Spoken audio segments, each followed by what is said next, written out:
All right, hey guys, it's Rex T. Cunningham coming from the entrance into Frankenmuth tonight.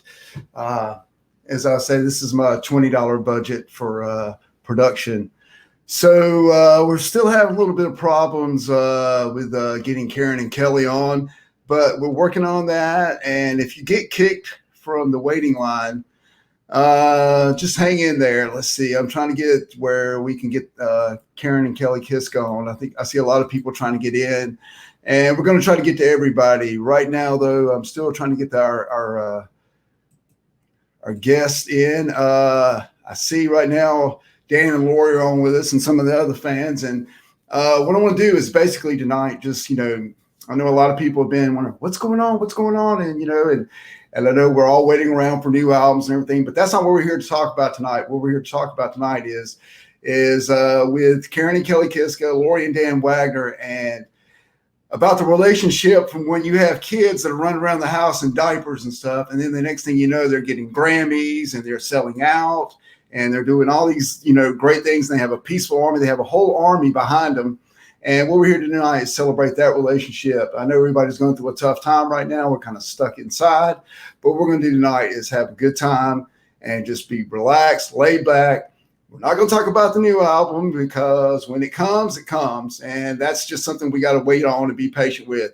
Red Rock's video, I'm sure, will be out shortly. But like I said, we're not here to discuss that tonight. What we're here to discuss is just us having fun, getting through this thing together and making sure that, that we're respectful to everyone and that we do the one thing that, the Peaceful Army does, and that's promote peace, love, and unity. So without me running my mouth on and on, which I'm prone to do, as everybody knows, I'm going to bring on, first of all, our guest of honor. Let's see. Let me see about it. Dan and Lori Wagner. Everybody give it up. Hey, guys. How are y'all? Hey, good. All right, cool. Well, let me see real quick. You guys, how's things up in Frankenmuth? I know everybody's kind of spread thin. How are y'all doing? Hey, Karen and Kelly are on their way to our house right now, so they will be here and set up shortly. Good. Thank you so much. I tell you what, then let's start out, because I've known you guys. The first show I ever went to, you guys were at the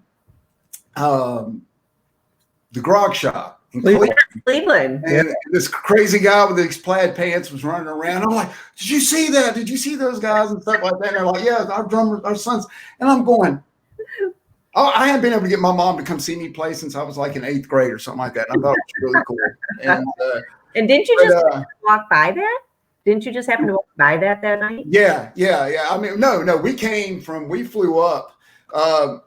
One of my favorite stories is we flew up from New Orleans.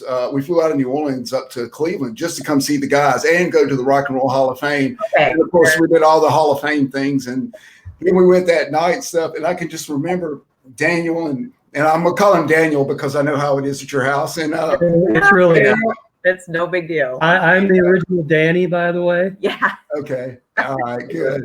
So I was talking to them and I was telling them, I was like, yeah, man, I can't wait for you guys to come to New Orleans and stuff. And they're like, you're coming to New Orleans to see us? And I was like, dude, I just flew up here from New Orleans. I can just remember looking at them and thinking, they have no idea what's about to happen. You know what I'm saying? And I mean, just seeing it, I already knew. I was like, this is like a done deal. I didn't know we'd be here doing this tonight. And, and I really want to thank you guys for coming on and taking your time. I know it's like crazy times right now. Dan's a teacher, and Lori, I don't know if you're still working or not. If you're like me, I'm, in fact, it's meant more work for me. But, I want to thank y'all for coming on. And the first thing I kind of wanted to talk about, and this is perfect, is I'm going to read this list real quick. Music Cares Relief Fund, giving, relief to musicians who are out of work. Heart to Heart International, that basically they provide critical resources to people in need during the COVID-19 crisis. Feeding America for children who can't. I know. For school lunches, man. I mean, that's where I live. It's everybody goes to it, and you hate to see that. One near and dear, very close to my heart, is the Basement East staff in Nashville, which I was actually in the building about 4 nights before the tornado hit, and I was there seeing Rich and Chris from the Black Crows, and we stood there and talked about what a great venue it was. And then, the Food Bank of Michigan, and I mean, that's one thing I've always been proud of the guys. They've make sure that they bring it home. They make sure that they always are giving back to the community, not only the world, but also their local community. I remember the food bank during the run of the Fox shows, and then also New York and Chicago too. So the question is, how do you instill that? I mean, what do you feel like? Do you feel like that came from growing up in small town, or is that something from, you guys, the way y'all were brought up? I mean, how do you attribute their big hearts to have to give back to the community? Well, it has always been in them to give back since day one. It is something that has been just instilled in them, and something that it's always been about everybody else but them, always. And they have just wanted to play music their entire lives, and be able to give back as much as they can in the meantime. Oh, guess who's walking in? We're gonna go. Oh, good. Good. And it was really cool with these charities because they spent, almost 2 weeks discussing this. It was something that was so important to them. And it was something they worked on and wanted to make it special for these charities. And I noticed that. I love the selection of the charities they hit. And I was really glad. I mean, of course, like I said, the Basement East was great because it's a venue, and I mean, they're in Nashville, which is almost like home away from home. But the one that, like I said, the Feeding America for the kids, for the kids of the school. I mean, and I know that has to hit home with you guys, especially Dan, with being a school teacher. I've got friends that are school teachers, and here in Mississippi, I know it's been something. I've had several people that I deal with at work that that have said, "Hey, look, I'll be back in a little bit. I'm gonna run up here to the school," and we're not the most economically viable place in the world, but the thing is that's also why I think I've always connected with you guys in Michigan and the bands, because we're blue collar. It's blue collar. Michigan's very blue collar too, and it's people out there just trying to get, trying to make it. Especially, and you don't expect something like this to happen, and you don't expect to see these long lines of cars, people lining up just to try to get food for their family. It's heartbreaking. It's just happening. It just shouldn't be happening here. And go ahead. I'm sorry. No, it's just sad to see that has to take place here, and people are struggling, and so it was just important to them, and we were really proud of them doing that because they're young in their career, and the amount of stuff they've given back already is amazing. And and you look at some of the superstar, the huge stadium fillers like Foo Fighters, U2, Keith Urban, these guys are always giving back to the community, always giving back to their fans. Yeah, they're taking time. Taylor Swift. The thing is if you're not, somebody's always watching. Somebody's always watching, and they're looking at what you're doing. And if you're all about yourself, and let's put it this way, that's one of the great things about the whole movement with the Peace, Love, and Unity is that this band has led us into giving back for other people, because the fans, as you know, we all get excited about when they do anything because we want to jump on board, just like during the Fox shows. We did that was great. We had a blast doing that. Lori, do you mind while y'all getting set up with everybody else? I'm going to put on Rhonda and Madison. They're from Dallas, right outside Dallas, and let them ask her. She's got a crazy look on her face. I'm hoping. Hang on. This is Madison, and this is Rhonda. How are you? I'm good. How are you? This is I'm doing pretty good. Happy Mother's Day coming up. Oh, thank you. That's so sweet. No, you're you first. I was wondering, since the boys are always on tour or just never home with y'all, there was like a song or an album or a specific artist that reminds you of them, like while they're gone, and like when you hear a song, you're like, "Oh, this makes me think of like Danny," or definitely John Denver. Yeah. No one, no one can believe that connection with John Denver, but the boys just find John Denver to be the most amazing artist to write songs. I mean, the words in his songs are just, so beautiful. But there's little things, or if we hear, drum solo, or if we hear, different things in the song, sometimes we're like, oh, we should do that cover. They could probably do an amazing job, and they do some pretty darn good covers. Yes. I got a mom question. Yes, love it. As a mom of 3 daughters, or I want, I need, and I gotta have. This one's I gotta have, and they're all out of the house. Madison's at home because she's not in college right now, but I find myself when they all come back home after a couple hours, I'm like, done. Okay, don't y'all have some place to be, and I don't have the rambunctious boys. So do you find yourself getting the empty nest, or just having the girls at home, or do you find yourself, once the boys do come home for a visit after a couple hours, you do find yourself also kind of hitting your mom limits there? I can honestly tell you at Christmas, it got a little crazy. And I think everybody was home for at least 3 weeks. Oh, wow. Okay. And, and it's cold and it's winter outside and everybody's in. And at first you love tripping over all the shoes and all the water that's dripping from everybody's boots. And it's like, oh, yay, the shoes are back. And, everything is chaotic. And then you're cooking for everybody. And after a couple weeks, it's time to go.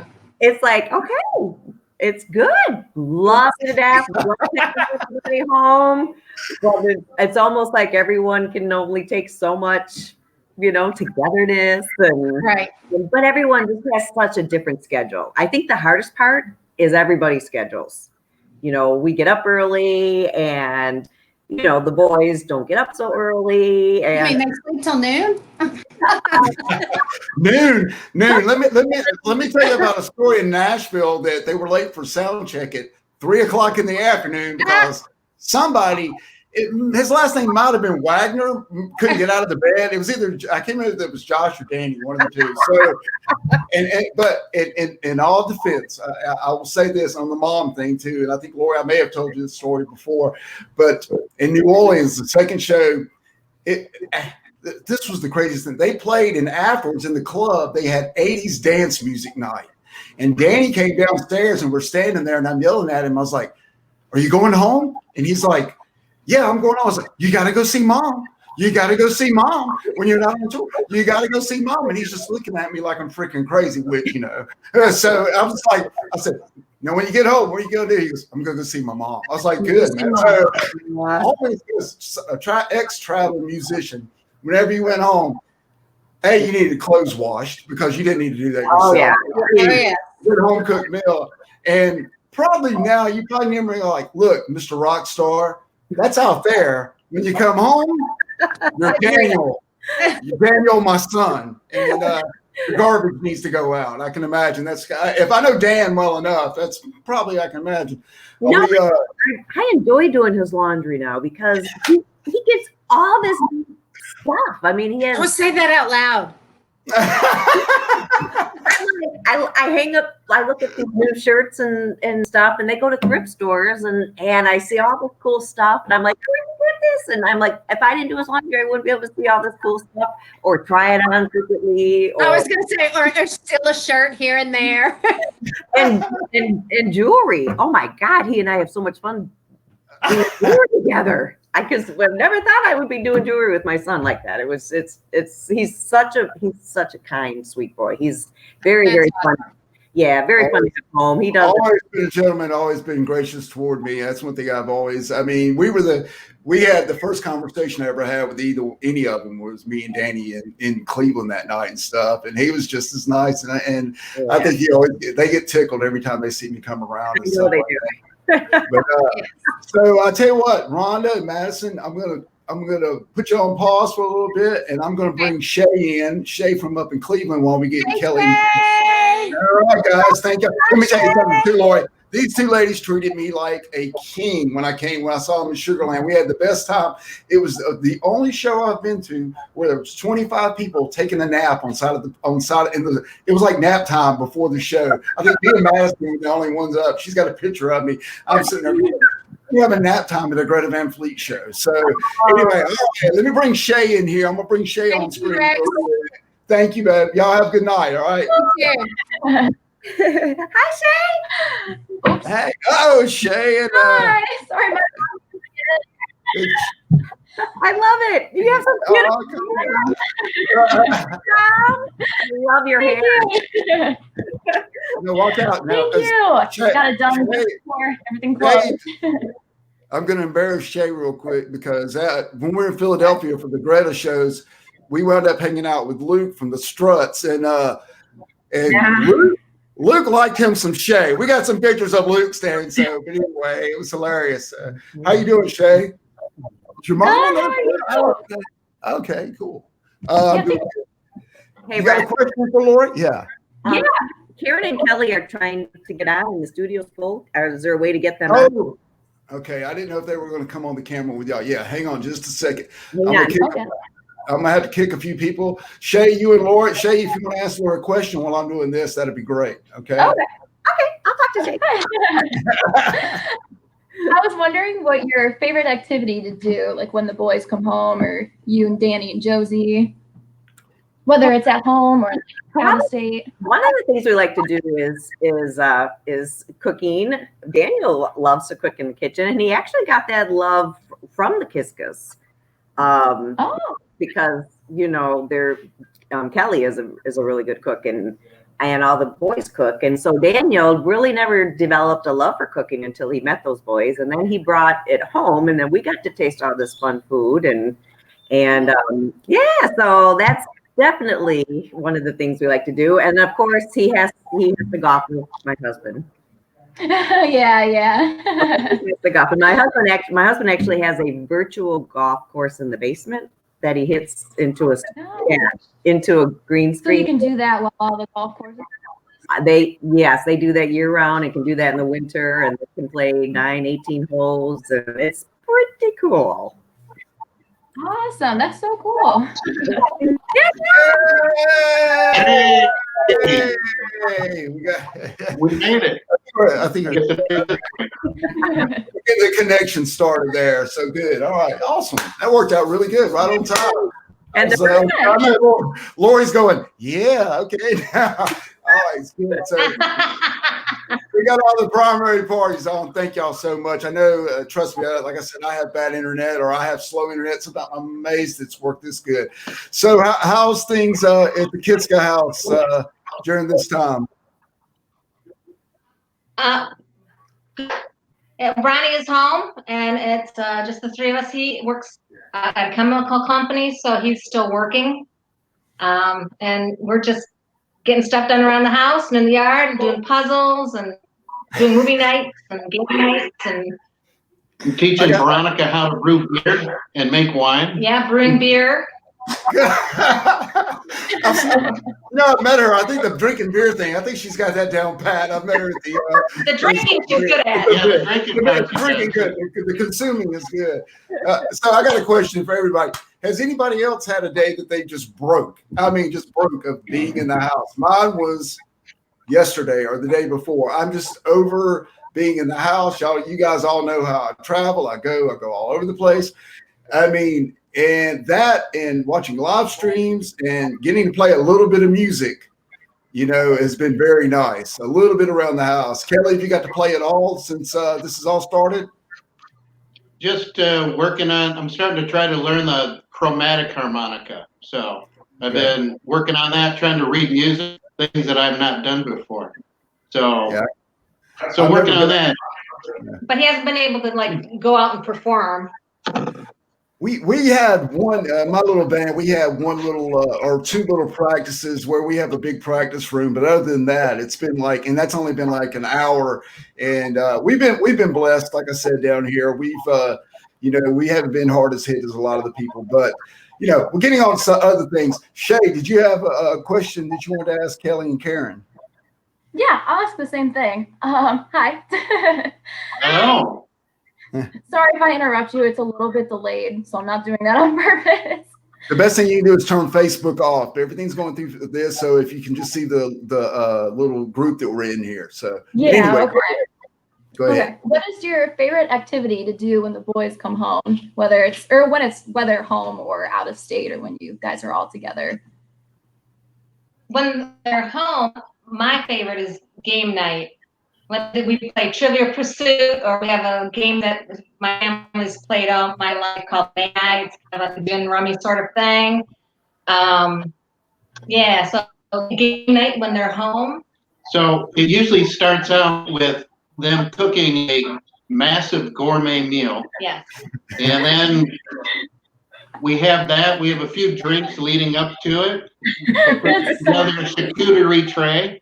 And then we play games until the sun comes up. So it's a lot of fun. Yeah, and when we travel with them, my favorite things are when we go out hiking and exploring. Yeah. Did you guys get to go on any of the Red Rocks hike that they did with the fans that won the contest, or did y'all do any of the Red Rocks area hikes? Yeah. Yep. I got to do the hike. Oh, that looks fun. Yeah. Yep. Yeah, that was fun. It was really cool. We got a little history, and they did a little photo op thing, and yeah, that was fun. Yeah, we got to go out to the Garden of the Gods and walked around and stuff. Shay, I tell you what, I'm gonna boot you out. I'm gonna put you on pause. I'm not gonna boot you out, but I'm gonna put you on pause for just a second here, and I'm gonna bring Tom Nagy from South New Jersey. All right, thanks, bye, Shay. Love you.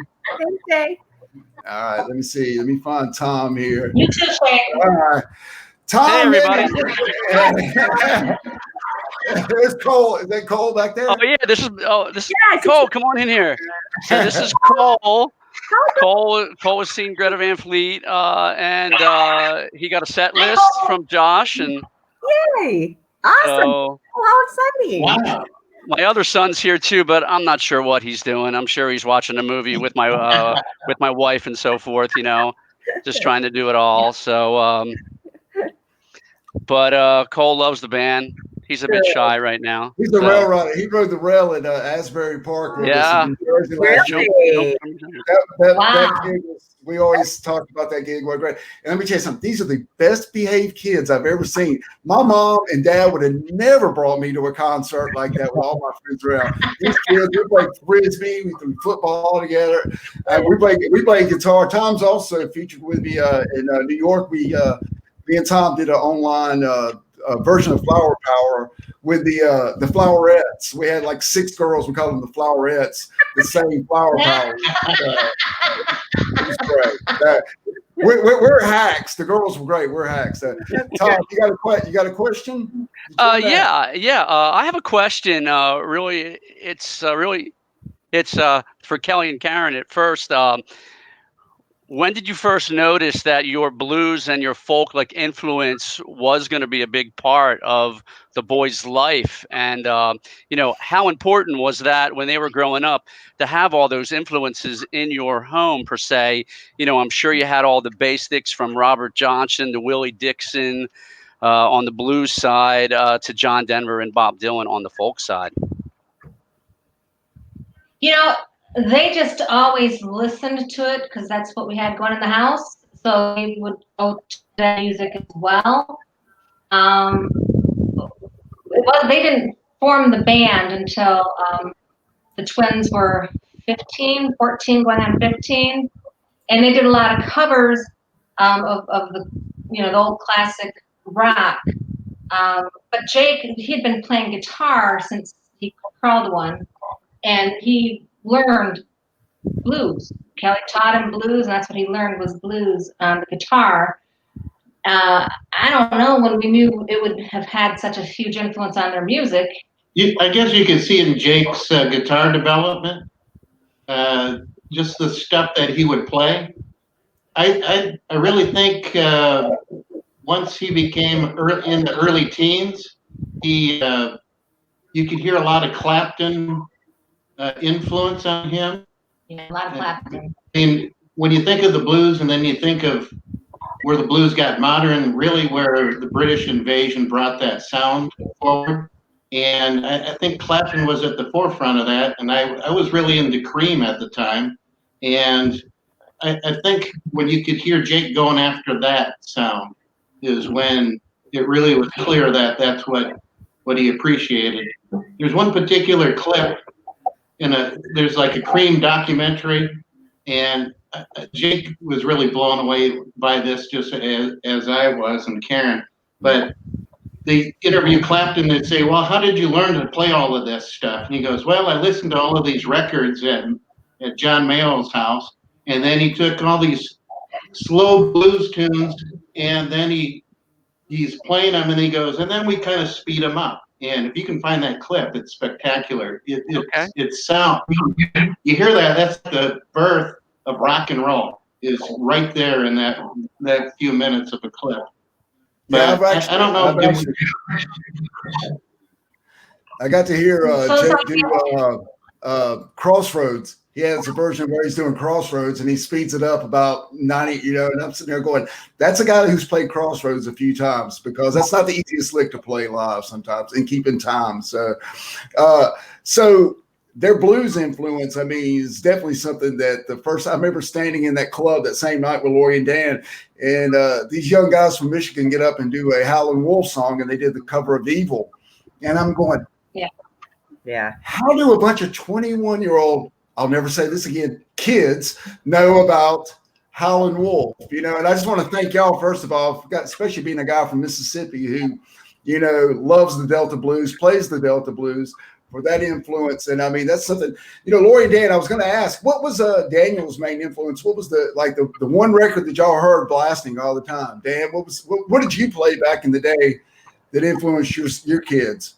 Well, I'm just heavily influenced by classic rock. And there's just a lot of that going on. I never played an instrument. I never had the vinyls. So I had my 8 tracks and I had my cassettes. And I mean, it was anything. I had quite an eclectic taste in music. But it wasn't until Lori, I think, broke out her 12-string guitar where you saw, some things light up in our son's eyes. And it was at that point where he just started gobbling up anything that was music. That's the same question I was going to ask you and Kelly and Karen there. It was that, was there one moment when they were kids that you saw or you heard something that they were going to be more than just this garage band? You know what I'm saying? Was there one point where you kind of knew, okay, this isn't just going to be a hobby for the guys?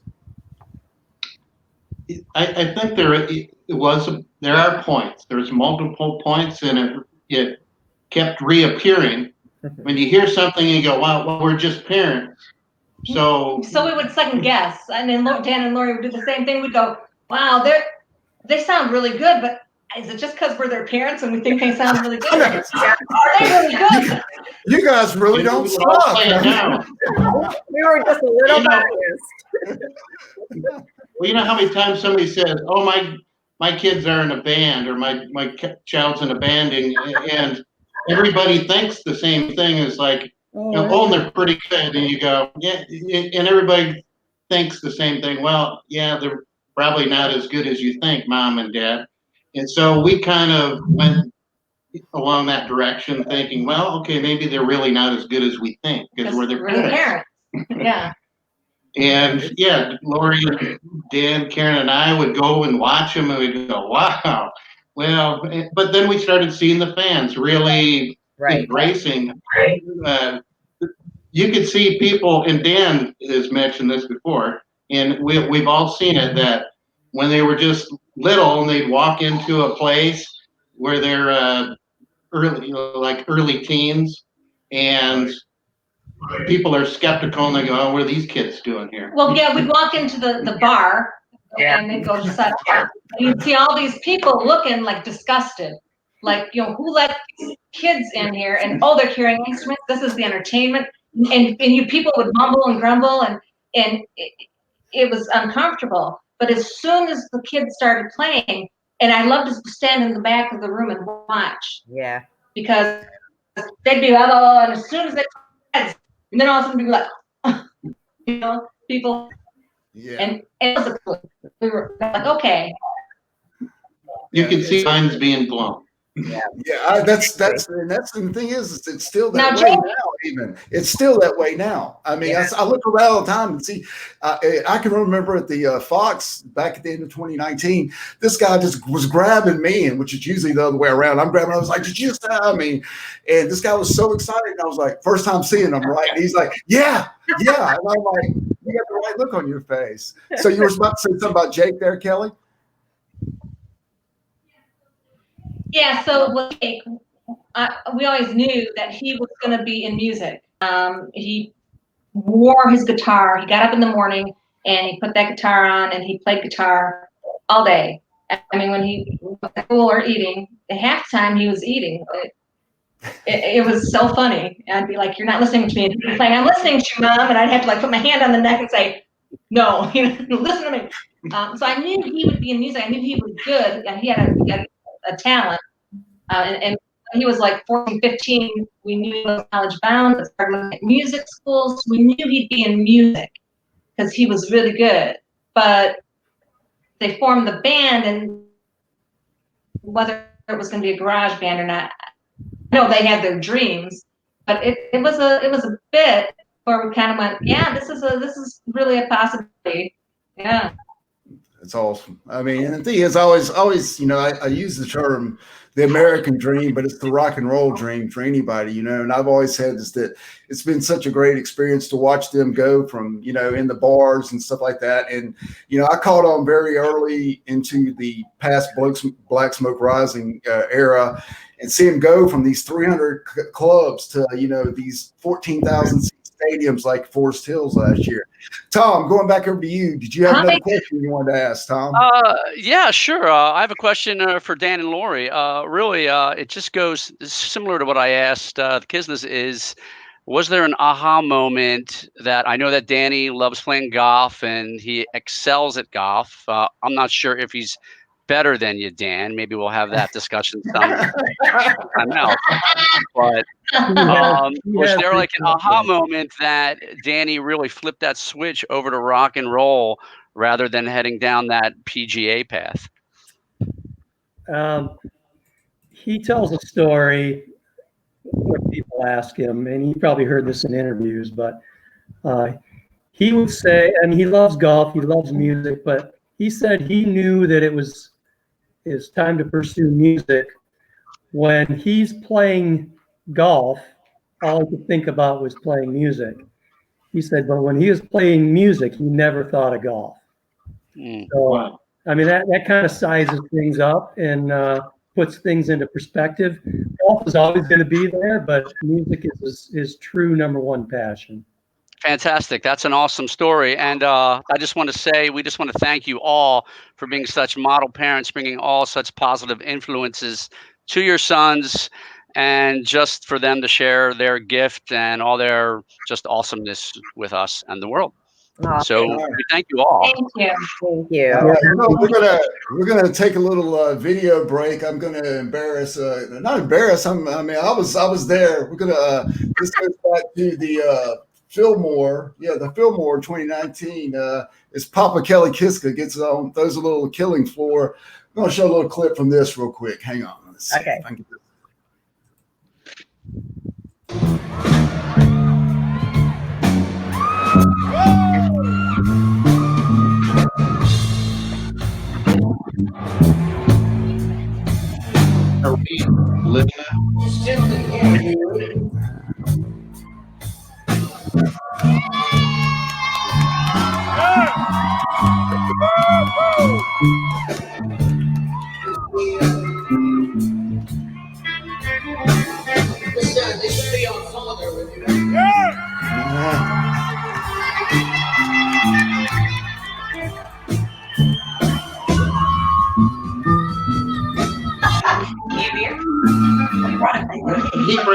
Dan brought some.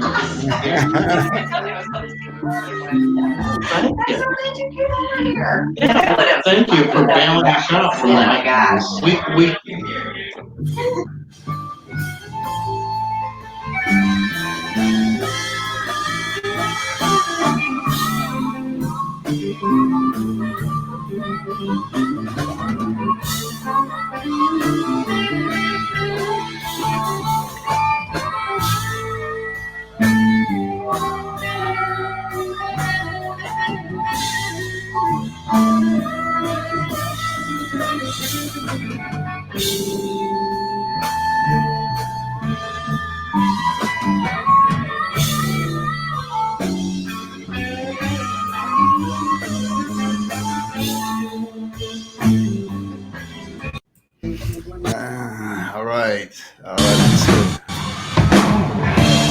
All right, we're going to save that one in just a minute. Let me get y'all back up and going here.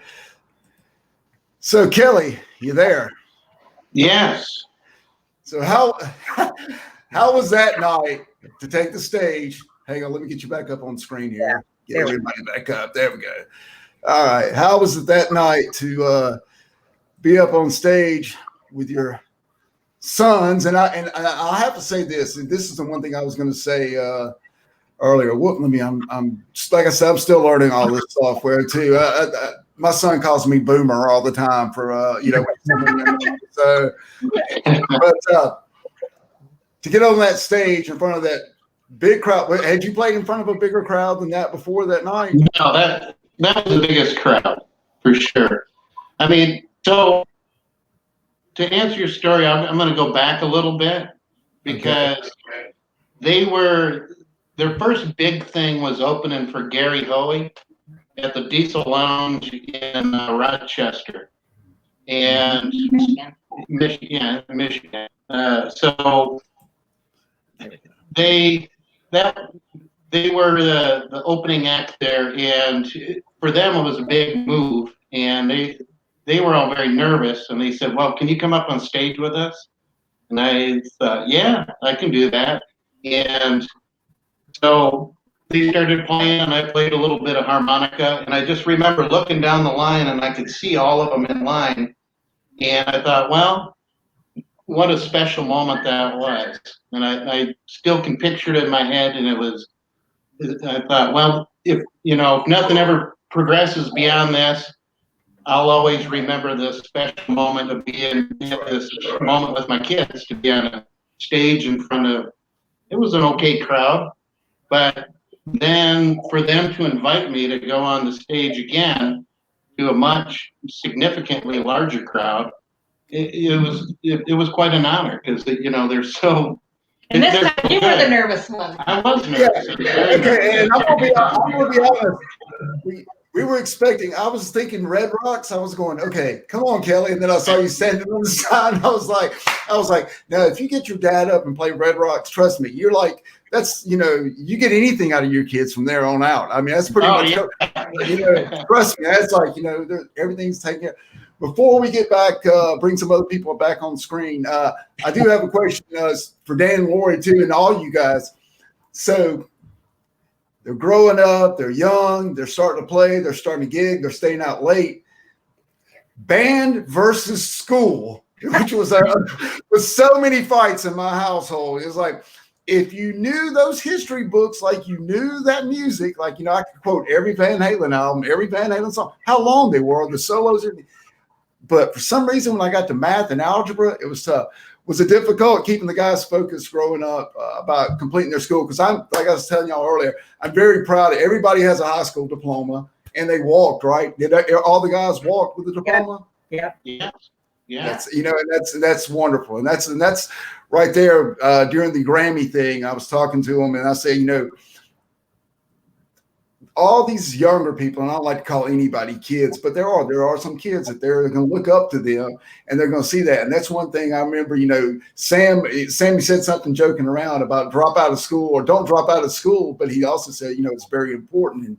And was there ever a time that it even came up that they might think about, well, maybe I should just go on and play music before I finish school? Karen laughs. Dan being a teacher, our son was going to graduate from high school. There was not even an option. And he was going to college. Yes, he was going to college. I can't tell you how many times we had the conversation where, we'll give it another, few months.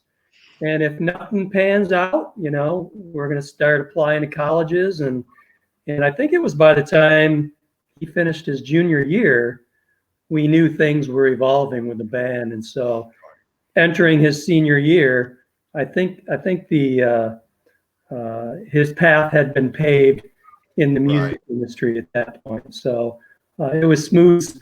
It was an easy decision at that point. We knew that it was going to be music, and we were ultimately giving him 1 year past high school to see how that panned out. And I think they've done all right. Yeah, it's done okay. I think the music thing may work out. I think they can put the day job aside. I think me and Karen, I think we had a conversation at somewhere. I think at Red Rocks or maybe at the Fox this past year about. It was like they were about 2 weeks from getting day job. Like, hey, you might want to start looking at other jobs. Was that ever a discussion in y'all's house or? So with boys, they never had the chance to ask whether they could drop out to music, because they plowed into them right away that you must have a high school degree. Scott or Josh and Jake weren't necessarily college bound. Sam would have been, but it's like you will have a high school diploma, you will graduate high school, and it was like pulling teeth. And the whole band thing was like, if you're going to perform, and it didn't just happen on Friday night. I mean, it was weeknights on occasion, and the rule was you will get up and you will go to school. Now I'll admit that they went to school, they were 10, 15 minutes late on occasion, but they had to do the homework, they had to graduate, they had to get through it. And Sam soared, he had no problem. Josh was more with it, determined to do it. Jake kind of went like, I don't care, I just want to play guitar. So he was kind of a challenge to get through there, but he stuck with it and got through there. And I was telling you all, I mean, Josh and Jake had already graduated. And I was like, okay, you're going to have to get a day job. Lots of musicians are wonderful musicians and they play professionally, but they have day jobs. So you need to go, back to college, find a trade school or get a job. And they did have a job. They had a job at Slow Bones for, I don't know, 6, 8 weeks. It's like a W-2 sitting in a drawer somewhere going, hey, remember this? You ever go to Slow Bones? Ask about Josh and Jake. They'll tell you some stories. I always say there's some of the best musicians, some of the best guitar players I know are sitting in their mom's basement playing right now, and I mean, it's, and I mean, Kelly, I've seen, trust me, there's some great musicians in this world, but I've seen some that have never, graced my local stage, and they sit there at the house and play. But the thing is that my mom was always like, from the beginning, if you can ever support yourself, I'll support you to go further. But first of all, you're going to go to college, So I graduated high school. So I took her at her word, and it was the best 6 years of my life. Excuse me, 6.5 years. I'm not a doctor. So I played music a lot when I was in college, a lot. Weekends came, it was travel. Weekends, travel. I went to the University of Southern Miss. There was one semester I was working in a restaurant, playing in a band, and I'm about to reveal something that y'all are going to have a lot of fun. I was the Eagle mascot for Southern Miss one year for football season. So I know that probably does not surprise y'all at all that I would dress up in a bird suit and run around the field during the game, so like that. But it did help. I won't get to see that. Yeah, that's fun. I've got pictures. I'll show them now. I've got pictures. I'm gonna bring Miss Bailey Allen on with us real quick, who's one of my favorites. This girl, I tell you, she's traveled all over to see it. Bailey, come on, welcome, Hi. Bailey. Hello. Hey. All right, so my question is for all of you. I just want to know, through the boys and going on their tours and stuff, what's y'all's favorite city you've been to by far? What's the one? Favorite city? Favorite city? Yes. Wow. To see them play, you're asking? Yes. Yeah. It's tough. I mean, for me, I'd say Red Rock. Red Rocks. I knew theirs would be Red Rocks. Yeah. Yeah. No, I went. Yeah, go ahead, Dan. Yeah. I went to Coachella when they were there, and that was an experience. Coachella? They could Really? qualify that as a favorite place, but it was very interesting. It was memorable. Oh, bless your heart. That's the sounds like. So, Coachella. Did you meet Bieber? Did y'all meet Bieber? I Bieber. Oh, when God. they Bieber, no. Bailey, how many times have you seen? How many times have you seen the guys now? I'm sorry? How many? How many times have you seen Greta Van Fleet? Twice. First time was in Sugar Land and then in New Orleans. Yeah, she is part of the NAP crew. She was part of the NAP crew in Sugarland. Okay, that's so cool. And I love that. And I love that show. And I'll always remember for getting to go back and say hey to the guys before the show. And then secondly, it's because the crowd was so young. I was actually the tallest person in the crowd, and I'm only 5'9". I mean, that's how it was a very young crowd at that show. And I mean, Madison that was on earlier, she had like heels on and stuff, but other than that, I was right up front. So Bailey, you got so what's your how have you been handling the coronavirus? You stuck at the house right now? Yes. As of right now, Texas is basically a lot of stuff has reopened right now at a 25% capacity level, I think. But despite all that, I'm still staying inside and just just to be safe. Well, I'll tell you what, you've always been a pleasure to see at the shows, and New Orleans was a blast. I'll never forget New Orleans. It was great. Possibly the best reschedule I think that turned out great for a lot of people, with a lot of people that got to come down there, and we had a good time. Yeah. All right, I'm gonna bring on Jellyfish next, who goes by Jellyfish. Hi, thank you. Hi, Jelly, thank you. All right. Hey, sweetheart, how are you doing tonight? Let's see, we got pictures going on in the background. My question is about that. I see your name all over the place. Now I have a face to the beautiful name. I'm not speaking English very well, and I'm so nervous. Oh, so we don't. I gotta say something real quick. Is that let me tell you something. Where are you from? Where are you from? I'm from Chile. From Chile. Yeah, I saw The Voice at Lollapalooza show. Wow. Okay. That was quite a show. Wow. Yeah. I bet that was awesome. Really. So my question, I write. What the boy thinks, and what do you think about the art, that the fans make for them? Because in Instagram, we are constantly posting paintings, collage, and stuff like that. And I would like to know your opinion. I am blown away at the talent that is out there in the world. Seriously. I don't have an ounce of talent in me, drawing wise, painting. I can't even do stick people. I mean, I just She's awful at like no one wants to be my partner in Pictionary ever. So it's the jewelry, the painting, everything. It's just phenomenal.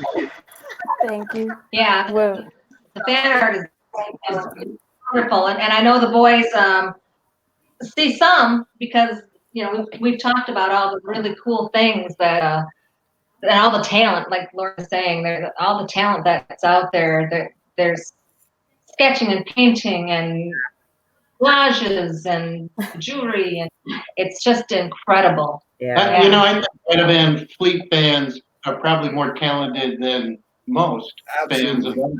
I would agree. I think it's just the passion that they bring that we're all attracted to each other. Yeah. Maybe that's it. Yeah. Well, I'm so glad you like it. No, it's spectacular. Oh yeah. So are you going to be able to make any of the December shows in South America? If everything happens with the Metallica shows, are you gonna try to? I think we all would like to do that, and we'll see what happens. But I mean. So, but Jellyfish, you can be able to make any? If they go, are you going to go? To the Metallica I was waiting the concert, but I don't know what's gonna happen. Yeah. No one knows what's gonna happen right now this year. And that's the thing is right now, just and health goes first.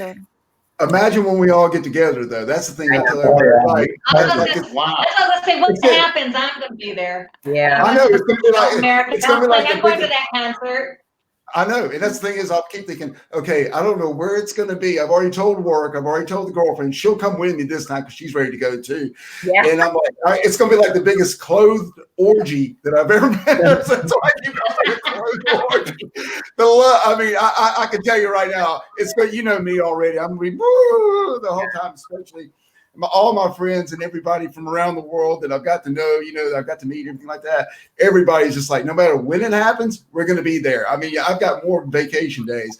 Anyway, all right, real quick, I'm going to bring Jellyfish. It was nice speaking with you. Tell South America we said nice to meet you.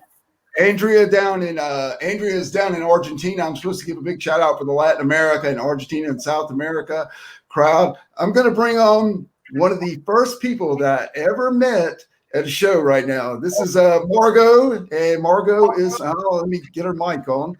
Margot lives in Indiana, but in Chicago, more or less. Hi, everyone. Hi there. Thanks for joining us. Oh, I'm having like technical difficulties. Can you hear me? Yes. Yeah. Good. Oh, okay, great. Well, thank you. I have two little things.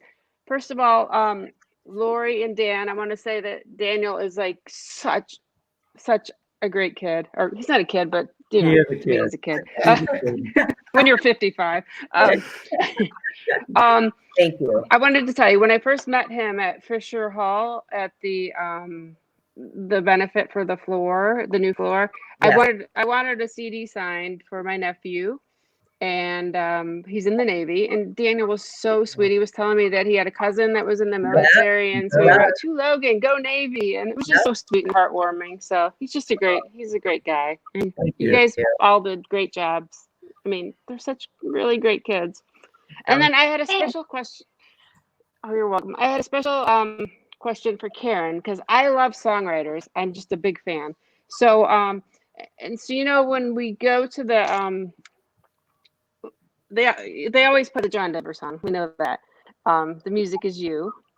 They always play that. And if you're at the show, Karen, they will dedicate it to you. Josh will dedicate it to you. So I was always curious, what other songwriters did you listen to that may have influenced Josh's amazing lyric writing?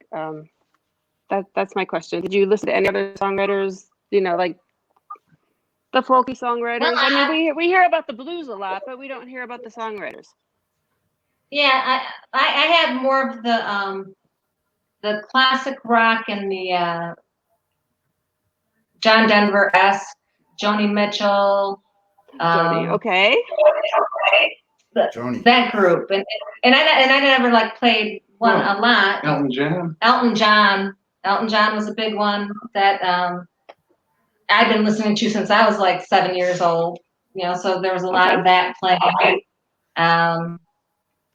Yeah, but I mean, more of that sort of sound. It was what I would have playing a lot. I mean, I had blues playing a lot too, because that was also something I loved. All right. But I brought in those other influences because I'd grown up with them. You know, I had older brothers, and so I kind of listened to what they listened to, and then that's where I got a lot of that sound. But now John Denver was a special thing because that was one of the first things I learned to play on the guitar. So we would, sing those around the campfires and stuff. And then as we had kids and they started growing up, that was just kind of a tradition, the John Denver songs. And they're, Eagle and the Hawk and Calypso were always two of my favorite songs. They spoke so much to the nature of nature, you know. And and Josh picked up on that, and then that's why that became special and then kind of my thing. And when the music is you, I just love that. And he said to me, "Music is you," and so that's so sweet. It was so sweet, yeah. And especially at Red Rock, I just disintegrated in tears because John Denver had sung that song on that stage, and there were my kids performing that song on that stage. So that's. I could tell after the show that night when we spoke briefly after the show and everybody was saying, I was like, how awesome is it to be in your idol's house singing a song to your mom? I mean, we were all just like, and me and Margaret were saying, we realized what was going on during that time and stuff, and seeing these guys come from, like I said, these little 300 capacity clubs to, Red Rocks, selling out two nights at Red Rocks. And talking about the influences and the family influence, I have to say the first show me and Margot met at was Lincoln Hall, the Lincoln Hall show. And you guys, Karen and Kelly, I know y'all were there. I don't know, Dan and Lori, I know y'all were there, and you guys were hanging outside the bus after the show. And Uncle Somebody was heavily into some Jack Daniels, and it was awesome, man, because we were laughing, having a conversation, because Josh was like, Sorry, Dave. yeah, and we were getting real tickled over it. He had a good time that night, but I can remember sitting there and feeling and standing, a ways away from you guys, but listening to the conversations and feeling the sense of family. And let me tell you something, that's one of the greatest things about this is that the guys have taken that sense of family and they've shared it with us. And when we shared it with each other, that nobody, I don't care what you say. Nobody else is doing that these days. I mean, I don't see that. And the music is family. So Dave played guitar and Kelly was learning to play guitar, and he taught Jake a whole lot of what he knew up through age, 4, 5, 6 years old. It was Dave teaching him. And family friends that we hang out with, and I know Lori's influence with the guitar and Danny. I mean, that's one of the things I think about this band is that the music is our family, Right. I have my side of the family. I have 2 cousins that play. We grew up playing together. We had Lori, you play guitar? I do. Yeah, I do. I played. She's great. Oh, that's amazing. I couldn't hear a lot of tonight's show, so I'm sorry. I got a if you already spoke guitar. about that. I got a guitar. But that's very cool. Grandma when I was like 7, and my dad and I used to walk down the street and take lessons from someone in the neighborhood from this girl. And my 2 cousins, they played guitar too, and we played at church and we played at up north around the campfire. And so that's where my love of folk music with Danielle, came. We still love Puff the Magic Dragon. Daniel and I will always love Puff the Magic Dragon. I know, it's one of our favorite songs. That's a great song, especially a 12-string. I know I play 12. I like to play 12-string all the time. In fact, I drive everybody crazy in the house with it. But hey, real quick, I'm gonna play a quick video. And Margot, thanks for tuning in. Thanks. I'm gonna bring Margot. Bye, Margot. Bye. Speaking of Howlin' Wolf, this is from 2017 and a little Eagle.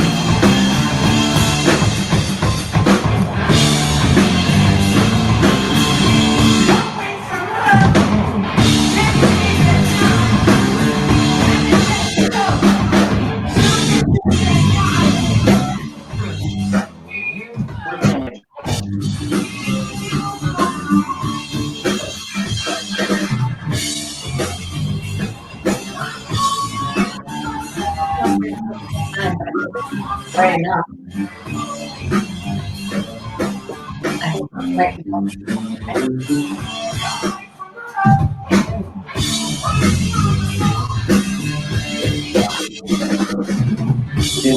Water or anything? I'll drink one of the beers. Thank you.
All right, and we're back. That's as I like to call it, that's the infamous Man's Search for Meaning gig. Actually, if you have that book in your house, Man's Search for Meaning, that was from me to Josh. I gave it from the Viktor Frankl book, and always one of mine. I was like, anybody that's songwriting should have that book all the time.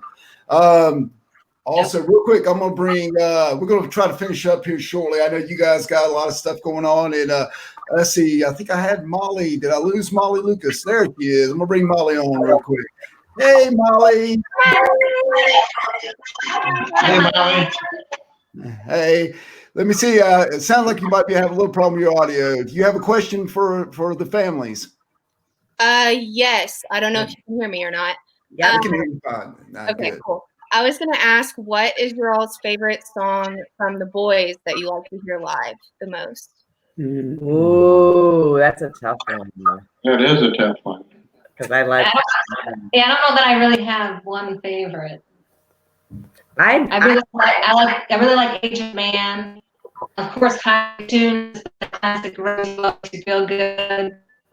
I love Flower Power, and I really like When the Curtain Falls. Yeah, that's fun. Yeah, it's a different sound, and it's a yeah. That's always one that always gets the crowd going every time. You know, it's either great to open or close with. I've seen them both of them, and they always go. So, I personally, if my vote counts at all, I'm kind of fun when they were doing the Howlin' Wolf song. I remember in Sugarland, I was walking out the door. I was like, "Play evil," like that. They were laughing the whole time. But I'm always an Age of Man. Age of Man is good. My favorite song live. Yeah.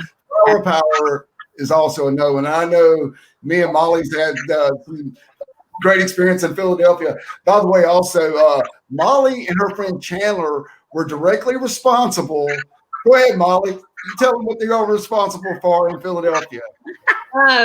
Chandler and I were the ones that took the fireball shot with Josh after the last show. That's awesome. That's funny. He walked backwards for a second, and you could tell when it hit him, kind of stuff like that. And I mean, we laughed so hard. I tell you what, her little group, and you met some of them, I know, in St. Booth. Kelly, you did, I think, at the fire, y'all were out there. And I mean, let me tell you something, they have been sweethearts to me. They make me feel just as important as anybody else. And I love hanging out with these girls. They were with me at Bunbury, actually, too. Weren't you? You were there at Bunbury, too. Yeah, I was in Bunbury. Hey, Molly, what's your favorite songs? What's your top two favorite? My top two is Age of Man or Flower Power. I mean, Black Smoke Rising was the first song I heard, but whenever I heard Flower Power live for the first time, it was in Nashville in 2018. It was like, this is it. Like, it was like a moment. I felt like I ascended from my body. It was awesome. And you know, the song "You're the One." When I look around the crowd and I see, you know, all the guys and men and boys singing "You're the One," I think that is the coolest thing ever. It's not just the girls singing that song. You know, it's everyone just screaming it and yelling it, and I love it. Cool. I tell you that song too. I can remember the first night I heard them do that. I looked over at Jeannie, and I was in Cleveland that night. I looked at her. I said, "That's going to be a big hit for them." And that was 2017. And when I saw it on that album, I was like, "That's going to be a huge hit for them." She's like, "Well," I said, "It's a rock song. It's a ballad. It's something the girls can get their guys to go out and dance with, and the guys will sing along all together." I was like, "It's like a no-brainer right there." I'm sorry, Kelly. Karen, did you have something you were going to say? Oh, yeah, I was just going to say one of the things I love about their fans is that they all are. They sing along. Every concert I go to, I just love it. I think the boys do too. They love to get that energy and to know that everybody's, you know, just loving it and singing. It's just beautiful. I've never been to a concert where somebody, you know, there's some people know some of the lyrics, some do this, some do that, but I've never been to a concert like, well, Elton John that they did that. Everybody knew it singing the whole time. But you know, for the most part, the boys, they're fans. It is. Love It's a the big music and still singing along. It's beautiful. I love that. It's a big love. Every time I say it's a big love fest, you know, we go, we hang on, and it was funny. I'll tell a quick little story on it. Like I said, I'm gonna take one more person after this, and then we'll let you guys go because I know y'all can see y'all got stuff going on. But we were in Philadelphia, and the girl standing next to me was very concerned about me, you know, being a little rambunctious and rowdy, and it was funny because a friend of mine turned around and she said, "Sweetheart, you're as safe as kittens. You know, you're the most professional Greta Van Fleet concert there are right here." I said, but if you're afraid to have your arm thrown around you, if you're afraid to be hugged, you might want to go grab a seat. Yeah, we're definitely going to dance and we're definitely going to hug. And you may see me boo-hoo a couple of times to cheer up. It's just because I get overcome, as you know, with the emotion of how great it is just to be. And dare I say this, I love the guys to death, but the family that's been built through the fandom, the peaceful army, you know what I'm saying? That alone, I mean, that's what I'm saying. It's a great thing that they built together. Molly, thank you for joining us. I'm going to go with Connie. You're going to be Connie, you're going to be our last one here coming on screen. And let's see. Hey, Connie, where are you from? Hi, Connie. Connie, you there? I think we've lost her. All right, let me see. Okay. All right. Haley, you were up next. Let's put Haley on here with us real quick. That's the face. That's the face. I'm so excited. I feel like I'm going to cry. Oh. Hi, I'm Haley. Hi, I'm from Alabama. You're from Alabama? Yes, ma'am. Yes, ma'am. What part of Alabama? What part of Alabama? I'm from Birmingham, Alabama, in a small town called Calera. Okay. Yes, ma'am. South Birmingham. I used to live in Birmingham, actually. Hey, oh, really? Okay. Son went to Pelham. My son went to Pelham. Anyway, okay, enough of that. So what's your question, Haley? I lived like 12 minutes. I lived in Alabaster most of my life. Yeah. So right down the road. I graduated from Thompson High School. So not far. Yes, sir. Yeah. But my question for you guys is, what would you say is probably the funniest memory that you guys have of the boys growing up? Growing up. Band or just the kids growing up? The kids. Oh, let's hear kids. Let's hear kids. Bands. Let's hear kids. Yeah. Embarrassing stuff. Yeah, that's for the next one. The Josh and Jake one. I was going to school, so I was with the kids during the week, and then I did evening and weekends. So Kelly had the kids. It was a Saturday. I had a study group thing, and I was gone for about 2 hours, maybe 3. And I came home and it was quiet, which kind of made sense because it was time for Ronnie and Sammy to be napping. Josh and Jake were about 5, 6, and they just wouldn't nap. But it was too quiet, so I kind of walked through the house and I saw the TV on, and it was, you know, a Disney sing-along thing that Kelly would put on for the boys to mellow out at least during nap time. But it was too quiet, and I walk in, and Kelly's sound asleep on the floor. And Josh and Jake are sitting on the couch just looking at me with these grins, and I'm like, what's going on? And they're like, Daddy's sleeping, and then there's something on Kelly's face, so I walk close to Kelly, and there's a spitball, you know, and then another one.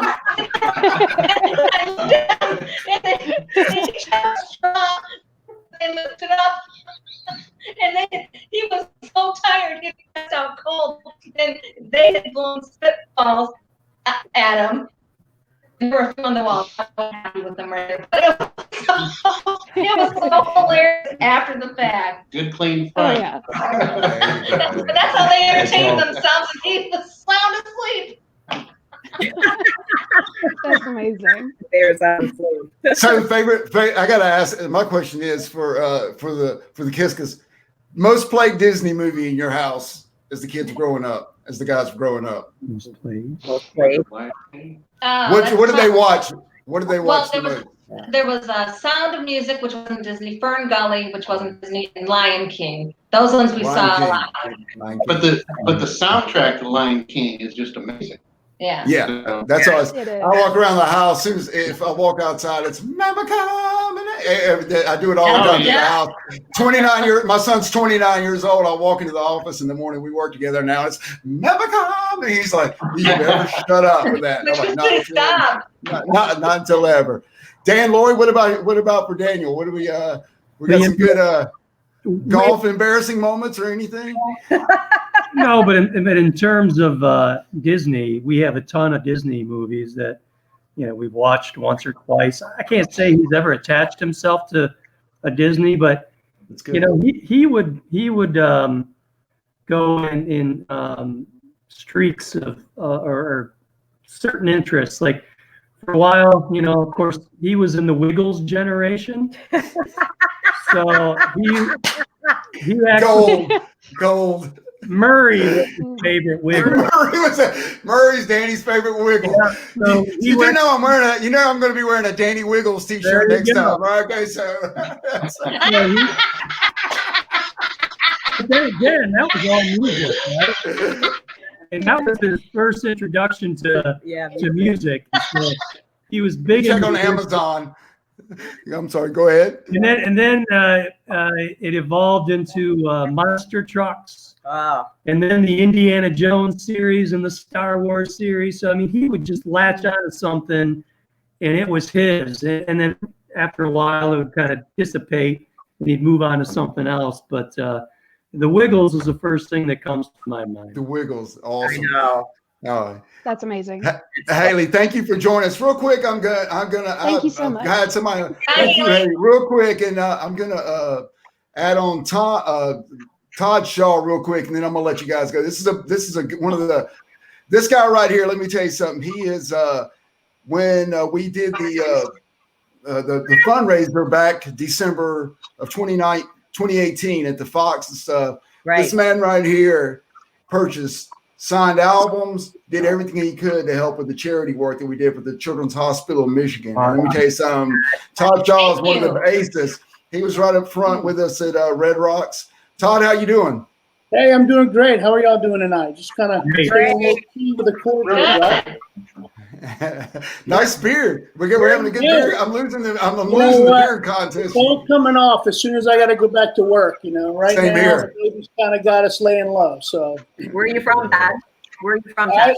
We live in Washington, D.C. Oh, okay. But where are you originally from? I'm originally from Pensacola, Florida. Oh, And we've been coming to Michigan now, with the exception of this past Christmas. Every season for the Christmas shows is what we call them. So my wife and I we've seen your boys 21 times now. Wow. I caught them one time in London. I was there on business, and it just so happened it was their last night of their run at the Kentish shows. So I went and scalped a ticket and got on the rail for that right in front of Jake. It was awesome. And then my wife caught him one time in San Francisco on this last tour, but then every other show we've been together. We caught Red Rocks, 2 shows in DC, Baltimore a few times. Just wherever they're playing, if they're close and I'm off work or can get off work, we'll go and check it out because we love to hear them play. They're awesome. Thank you for being Kelly. Also, Todd is he's definitely a musician himself. He's got quite the collection of guitars. I think he's got yours is an SG though, isn't it? I bought that. I was inspired by Jake to go out and get that new Gibson 61 reissue. Okay, so it's the Les Paul is and it really made me start playing a lot again, just listening to y'all the music. And I tell you, at the second night at Red Rocks, Danny came off the kit and gave me one of his drumsticks, and that's in the middle of my music thing too. And Jake handed Shannon, my wife, a handful of picks in DC, and so it was really cool. But I do have a question for each of you, real quick, and I guess for Dan and Lori. So how long was Daniel playing drums before y'all realized that you didn't need to wear earplugs anymore? Well, when he got his hand-me-down set from his cousin, They were a set from China that they'd brought over when they were living over there. We ended up buying those, put them in the basement, and I'll be honest with you, it made a lot of noise. And it didn't sound like music to me because that's all we could hear was a bunch of banging going on. Right. Until Daniel sat in with the current band for a biker show in Vassar one night. Daniel was invited to play. Lori and I joined, and I remember looking at Lori and saying, "Holy crap, he was playing music." I mean, wow. I mean, he was faking it the whole time. I had no clue that he could actually play the drums. We didn't know. We didn't know he actually. Wow. He actually had headphones on down the basement, and we didn't know that he was actually listening to the boys' songs and learning the drum parts. Yes. All we could hear was noise. Yeah. And Oh, that's great. Yeah, actually listening. He taught himself how to play the drums. Yep. I thank God every day that I don't have any kids that ever wanted to be a drummer. I was like, drummer parents are special. There's a special place in heaven for drummer parents, without a doubt. Yeah. Guitar players, secondly. I was just curious because we have a daughter that's 24 and she played violin in high school and in middle school, and I could just remember listening to her until she started to get good, and I was just kind of curious how that works for y'all. And you know, Kelly, I've tried to play the harp a few times and I just can't pick it up. What's your favorite key harp to play? Favorite key harp? I like to play an A, but a D is easier. I think a D is probably my favorite. The A has a lot of, it just seems to have the grit for songs like Roadhouse Blues. Maybe you've been one of the shows where. I saw you play in Detroit. All right, yeah. And then, so it's not only a key, but it's a type of harp as well. A harp with a wooden comb has a lot more feel to it, and I don't know that anybody else can hear it, but I do. And so between those two things, yeah. So D harp. That's awesome. Well, I appreciate the opportunity to ask you guys some questions, and stay safe. Thank you so much. Thank you. I appreciate it. Todd's a great guy, and we'll see you soon, Todd. Hey, we look forward to the shows coming back. We'll be there. Yeah. Look forward to seeing you. Guys, I just want to wrap up and say, man, it's just like a dream. I've wanted to do this ever since, for the last 3 years, and you guys taking the time out, and everybody right now is, stuck at home, and everybody's looking forward to the album coming out, and we know that'll be coming out when the time is right. And for taking the time out to speak with some local yokel from Mississippi down here, and y'all know my heart is with you guys. Michigan is my second home now. I call it my second home. I love Frankenmuth. We're definitely planning, me and my girlfriend are going to come up this year when this is all done, hopefully, and everything like that. But I really want to appreciate you guys coming and joining with us tonight. And thank y'all so much. Hope things are good. All right. Thank you, guys. All right. Thank you. Bye, guys. You're very welcome. It's my pleasure. Thank y'all so much. All right. Yeah. Thank you. Bye. And guys, take care. And guys, we're going to call it a night. We're going to go out now. We're going to go back to Hollywood Palladium, where the guys happen to be playing that night of the Ginger Baker passed away, doing White Room right here. Just I'm sure in a ball of fire. Sometime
Where the sun will shine my way in this place where the shadows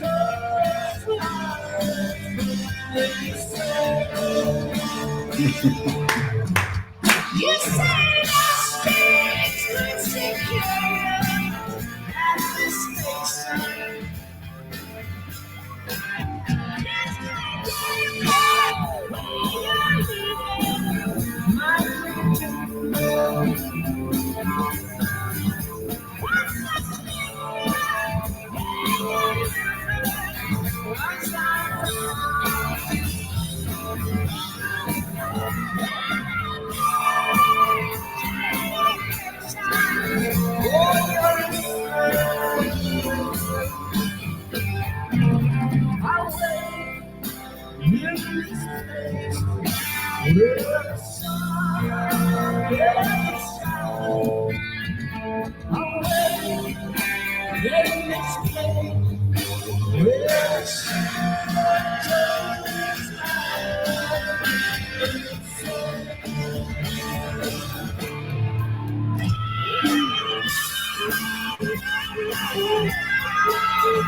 All right, guys, I want to thank everybody for tuning in.